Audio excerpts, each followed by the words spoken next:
아니었어요. 결혼 준비를 하면서 제 사업을 구상하던 중이었기에 당시 저는 어렵게 사업을 시작하느라 한시가 바쁜 상황이었거든요. 생각해보면 제가 사업을 시작하게 된 건 역시 은영이와 처가댁 덕분이었습니다. 저도 사업을 하고 싶다는 욕심은 있었지만 혹시나 망하게 되면 뒷받침해줄 수 있는 배경이 없었기에 저는 늘 생각만 하고 망설이고 있었어요. 결혼을 결심하면서 은영이에게 더 많은 것을 해주고 싶은 마음에 사업을 꾸려 돈을 더 벌고 싶었지만 실패에 대한 두려움에 월급쟁이 신세에서 벗어날 수 없었습니다. 그때 은영이가 저를 믿어주었어요. 제가 능력이 있다며 걱정 말라며 저를 지지해 주었고 저는 은영이 덕분에 사업을 준비하게 되었습니다. 이러다가 망하면 어떻게 될까 너무 걱정이야. 오빠, 잘하고 있는데 뭐가 걱정이야. 가끔 보면 오빠는 충분히 능력이 있는데 너무 걱정만 많은 것 같아. 나는 한번 실패하면 다시 일어서기가 힘드니까 어쩔 수 없지. 그래도 이제는 조금 다르긴 하겠네. 내가 망하더라도 장인어른이 그냥 두고 보진 않으실 거 아냐? 힘들 때 장인어른이 도와주실 수 있겠지? 그건 그렇지. 그래도 어쨌든 오빠가 열심히 하니까 망하진 않을 거야.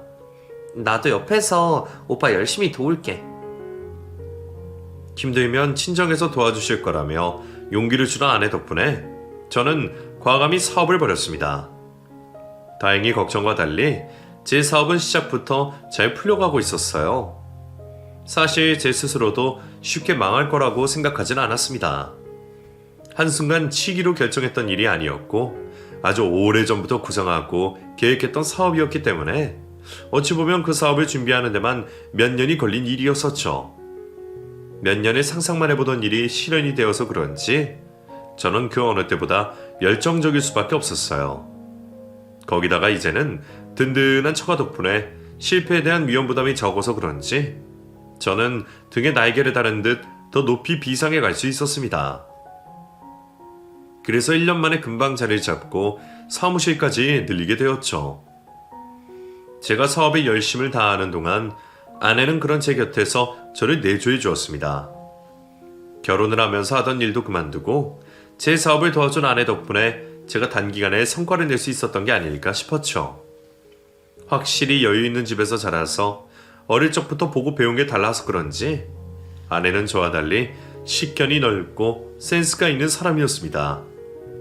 자칫 잘못하다가 촌스러워질 수 있는 부분들을 세심하게 신경 써주는 아내 덕분에 좋은 피드백을 받아 퀄리티를 더 높일 수가 있었죠. 비슷한 제품들을 팔더라도 한 끗 차이이기에 그런 부분에서 아내가 정말 많은 도움이 되었습니다. 어찌 보면 아내 때문에 시작했던 제 사업이 아내 덕에 굴러가고 있었던 거죠. 그런 아내에게 고마운 만큼 저도 아내에게 많은 신경을 써주고 싶었지만 사업을 한다고 바쁘다는 핑계로 아내에게 많은 신경을 쓰지 못하다가 그나마 자리를 잡아가면서 조금씩 아내의 주변을 살피게 되었네요. 그러자 그동안 미처 깊이 생각하지 못했던 것들이 조금씩 신경이 쓰이기 시작했어요. 그때는 저희가 결혼한 지 2년이 넘은 시점이었는데 저는 결혼하고 나서 장인 장모님을 그 2년간 뵙지 못했습니다. 저희와 여유가 없어서 해외로 가지 못하지만 그쪽에서도 바쁘신지 한국에 들어오지 않으시더라고요. 그래서 결혼 이후로 매번 명절이며 생신 때에도 아내가 따로 전화로만 연락을 드렸고 저는 장인 장모님과는 거의 남처럼 지내는 사이였습니다. 원래 처가는 그런다고 하더라도 하나뿐인 외동딸을 두고 너무 관심이 없는 게 아닌가 싶은 생각도 들었죠. 아내는 원래 가풍이 다들 무심하다며 대수롭지 않게 말했었고 저는 그 말을 이해하려 했었습니다. 그런데 시간이 흐를수록 아무리 생각해도 이상하다 싶더군요. 유독 가족 얘기가 나오면 말을 아끼는 아내의 태도도 그렇고 유학 시절에는 늘 사람들 사이에 둘러싸여서 친구도 많고 밝았던 아내가 결혼 후에는 모임 한 번 나가지 않는 게 이상하다 싶었습니다. 은영아, 근데 너 결혼하고 친구들 만난 적 있어?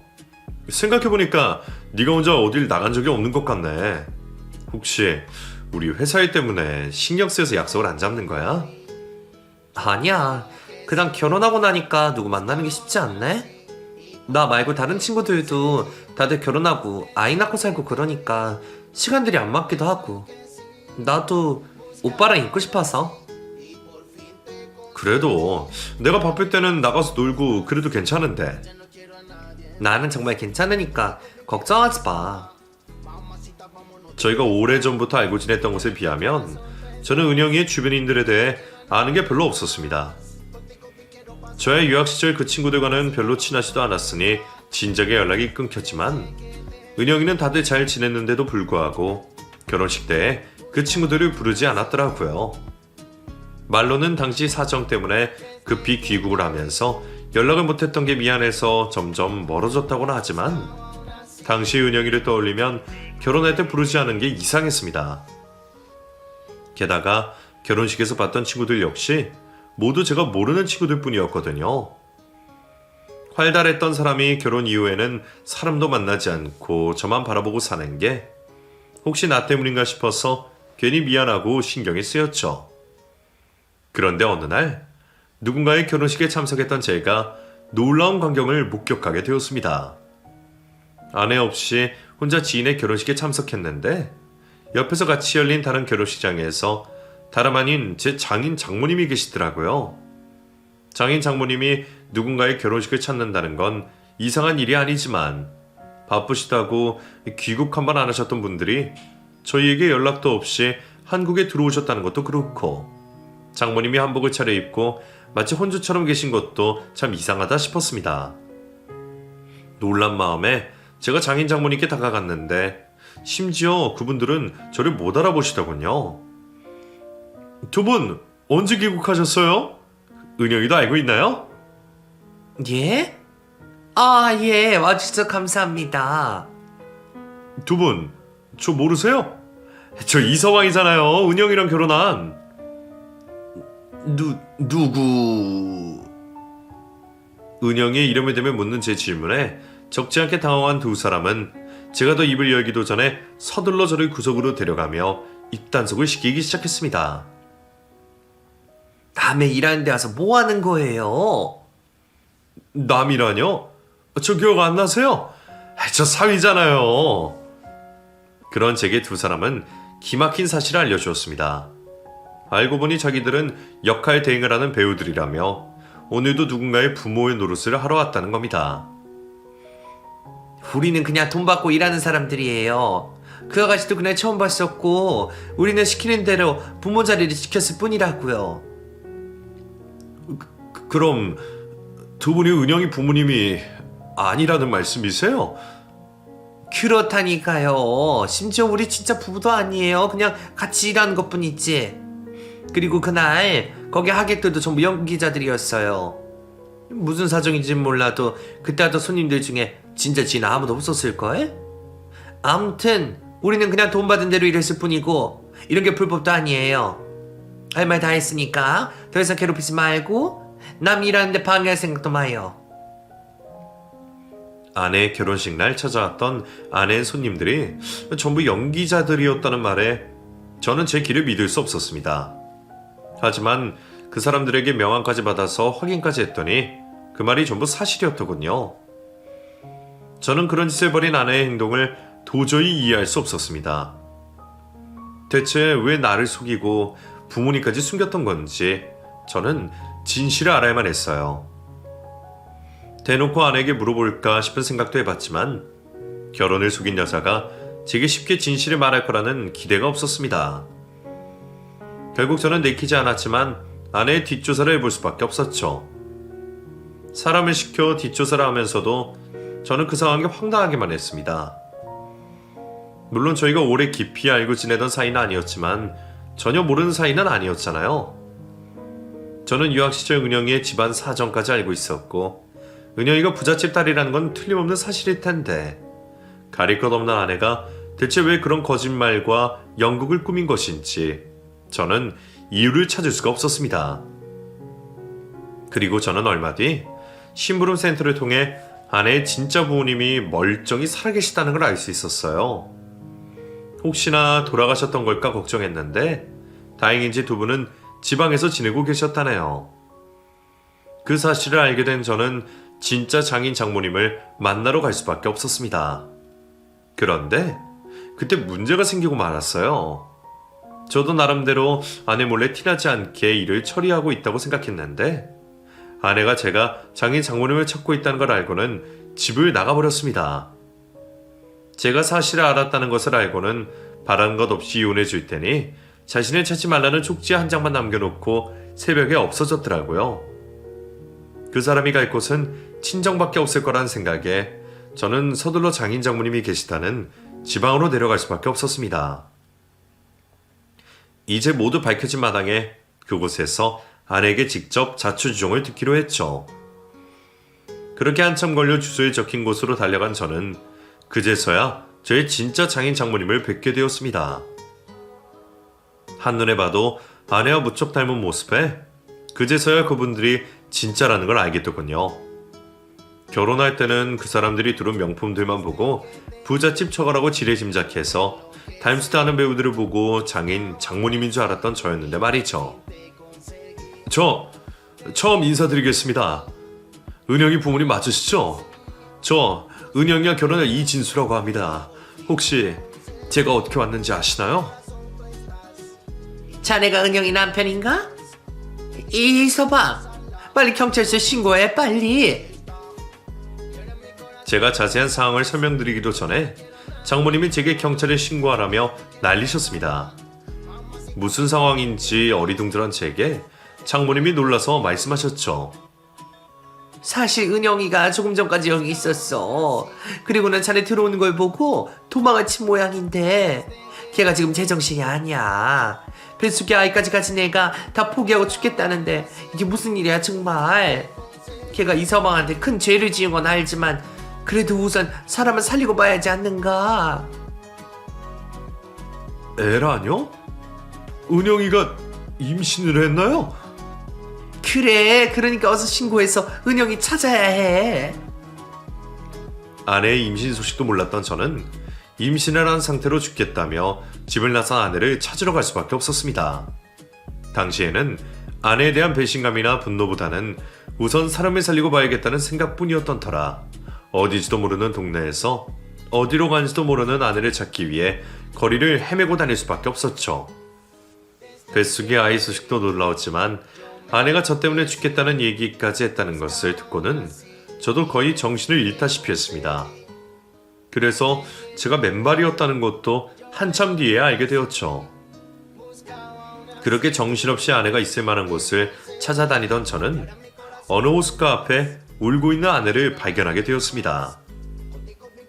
은영아, 너 이게 무슨 짓이야? 말도 없이 집을 나가?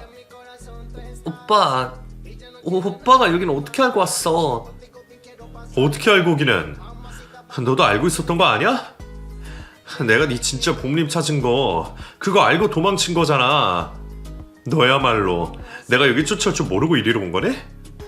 나한테 제대로 설명할 생각도 안 하고 도망쳐버리면 그만이야?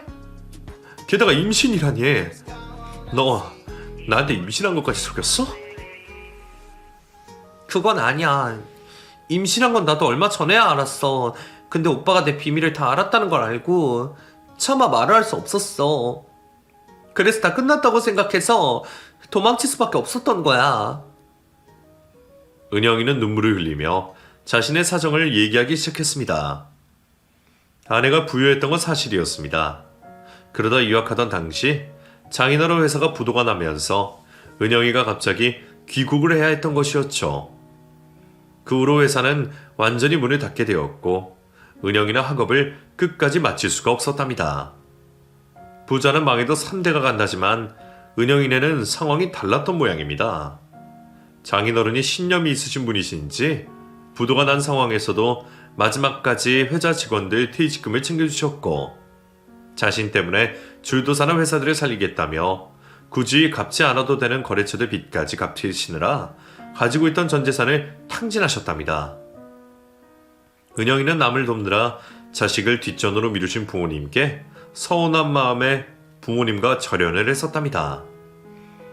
그래서 그 후로는 혼자 지내며 아르바이트로 생계를 꾸려갔죠. 그날 저와 공연장에서 자주 마주친 것도 공연장에서 일을 하고 있던 것이었어요. 저는 그런 줄도 모르고 은영이가 공연을 보러 왔다고 생각했고 제가 마음대로 생각하고 은영이를 판단하고 있었습니다. 은영이는 자신이 여전히 잘 나가는 줄 알고 있는 저의 반응에 당황스러워 대꾸도 하지 못하고 얼결에 거짓말을 할 수밖에 없었죠. 그제서야 저는 제게 연락을 망설이던 은영이의 모습이 떠오르기 시작했습니다. 오빠가 나를 여전히 여유있고 밝은 아이로 생각한다는 걸 알고 차마 내 처지를 밝힐 수가 없었어.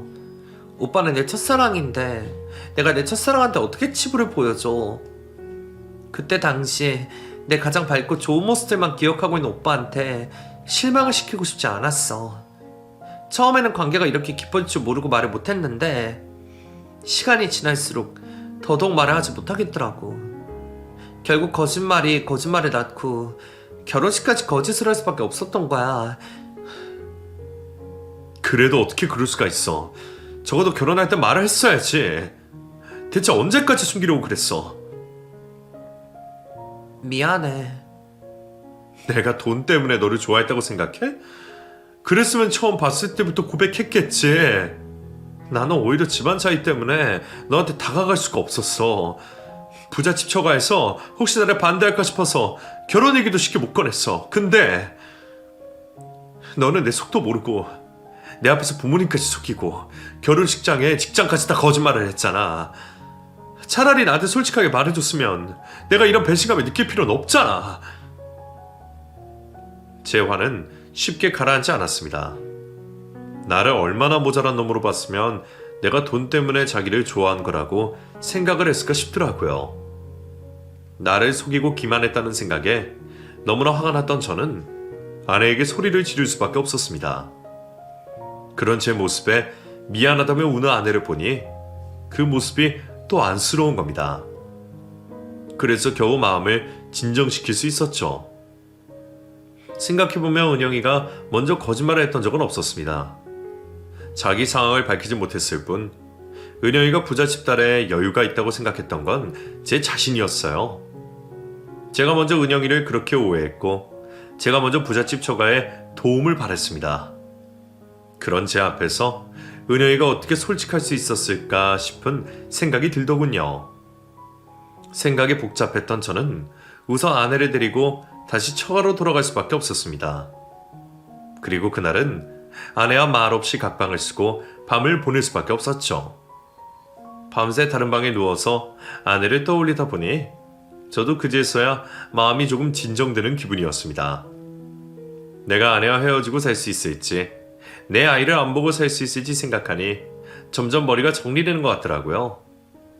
아내가 차라리 못된 사람이었으면 제 결정이 더 싫었을 텐데 그러지 못해서 거짓말까지 한 아내를 생각하니 저는 그런 아내를 용서할 수밖에 없었습니다. 덕분에 하루 만에 마음의 결정을 할 수 있었던 저는 아침이 되자마자 아내를 용서하겠다고 말하고 아내와 눈물의 화해를 나누었습니다. 뱃속의 아이가 걱정될 정도로 꺽꺽 우는 아내를 보니 저도 같이 눈물이 나더라고요. 바보같이 차라리 솔직하게 말하고 내 도움이나 받지. 괜히 거짓말을 해서 나한테 도움만 주고 손해만 보고 살았던 그 여자가 참 바보 같았습니다. 그리고 그런 여자의 발칙한 거짓말을 그냥 용서하기로 한 저도 바보 같았죠. 하지만 어쩌겠습니까? 부창부수라고 앞으로도 이렇게 똑 닮은 저희끼리 잘 사는 수밖에 없겠죠. 그 후 저는 저희 부모님께 사정을 말씀드리고 장인 장모님을 다시 모시고 저희끼리 단촐한 결혼식을 다시 올렸습니다. 부모님께서도 처음에는 황당해하셨지만 아내의 착한 구석을 아시는 분들이시기에 저처럼 화를 내지는 않으시더군요. 오히려 혼자 마음고생이 많았겠다며 너그러이 넘어가 주셨습니다. 그리고 저희는 그 후 무사히 아이도 만날 수 있었습니다. 저희를 반씩 닮은 잘생긴 아들이었죠. 부모님께 섭섭한 게 많았던 아내도 부모가 되어보니 마음이 달라졌는지 다시 친정부모님과 가까워지게 되었습니다. 덕분에 저도 장인 장모님과 자주 뵙고 장인어른께 사업적인 조언도 들을 수 있었죠. 그렇게 지금 저는 아무 걱정 없이 누구보다 안정적인 인생을 보내고 있습니다.